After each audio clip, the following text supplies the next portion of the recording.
Arabs and the sea. Many people associate Arabic history and culture somewhat stereotypically with the desert and Bedouins.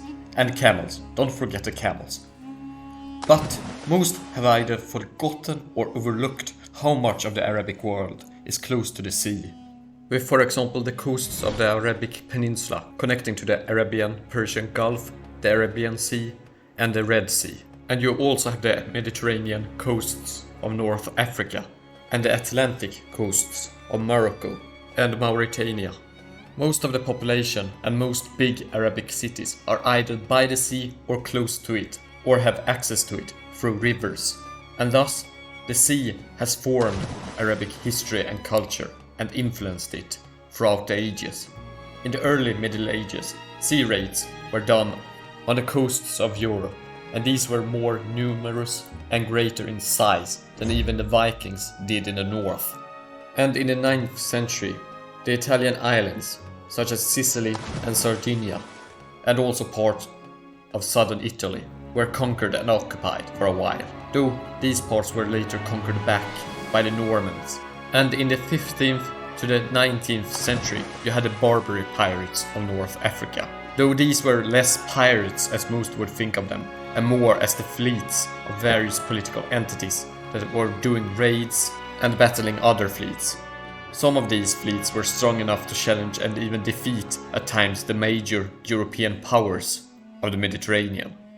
This was after the advent of Islam, but even before Islam, you had the Ethiopic-Yemeni-Indian triangle trade, or the Arabian Sea triangle trade, that was a part of the Silk Road, but across the Arabian Sea, where various Arabic merchants would be transporting wares across the seas around the Arabic Peninsula.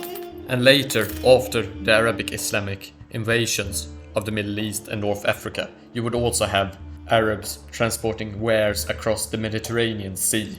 And it should be known that sea trade has been even more important than land trade historically, and has also been the basis for the land trade in, for example, the Arabic Peninsula historically, as the sea trade from the south of the Arabic Peninsula was taken up north across land, as the Red Sea trade was in certain ways more dangerous than traveling by land. But trade and traveling through the Red Sea was still done. And the Red Sea in Arabic folklore and traditions developed a reputation as a dangerous sea, a sea of tragedy, but also of adventure, of unpredictability.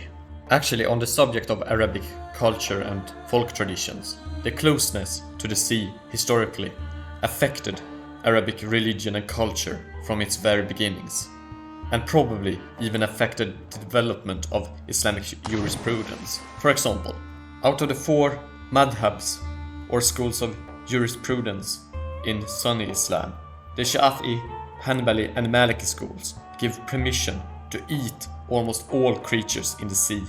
Only the Hanafi school rejects, for example, crustaceans as an allowed food source. There are actually a lot of really tasty traditional seafood found along the coast of the Arabic Peninsula. Trust me with this, it's really tasty. Where most people are either Hanbali or Shafi'i Sunnis. Compare this to the Jewish dietary laws, which mostly evolved around Babylon in inland Iraq, or in the inlands of what is modern day Israel and Palestine, which reject most animals from the sea as being worthy food to consume. The sea was and is a major food source for coastal living Arabs, even to this day. And this has probably affected what was allowed or not allowed in the religious developments of Islam. If you take a third-person view of Islam as being a product of human culture and creation rather than as a divine religion.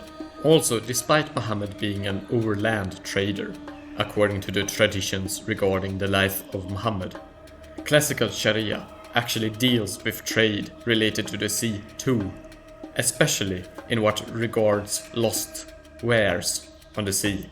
And speaking about trade again, the sea trade, with economic exchanges throughout East Africa, the Arabian Peninsula, India and China, played a huge role in the spreading of Islam to Southeast Asia, as Arabic sea merchants would act as missionaries for Islam.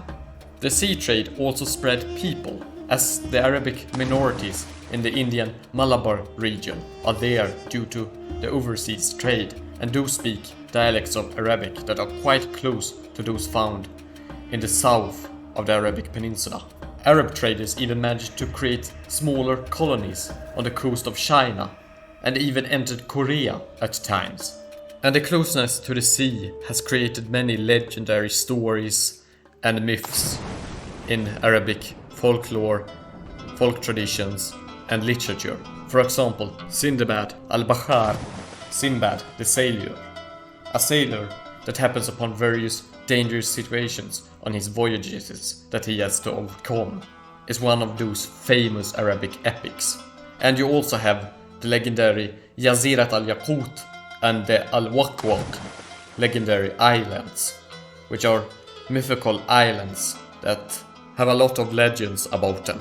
In addition, the meters of the Arabic rhythmical poetry are known in Arabic as seas, buhur, and poetry about the sea, praising its vastness, beauty and bounty, and also possibly dangerous nature and easily upset nature that is threatening, and comparing it to various states of emotional being is a recurring theme in Arabic poetry.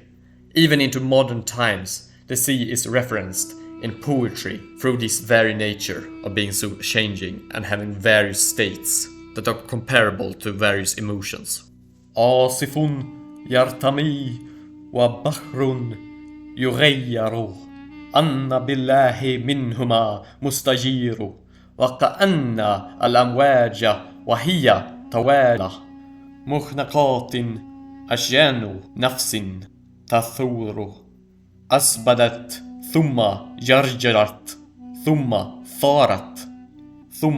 farat kama tathuru al-quduru. A storm is throwing itself around and a sea is changing. I am with God, seeking refuge against the sea and storm. And it is like the waves or the worries of the soul that erupt, and they are the succession of things made embittered by experience. They have frothed and went back and forth, then erupted, then boiled over, like the pots boil over. And with this little bit of poetry mentioning the sea, I hope it and the other things I mentioned has brought home just how important the sea has been and is for the Arabs living in the Arab world. Please do subscribe, as it would help the channel spread awareness about the humanities. اشتركوا بالقناة من فضلكم.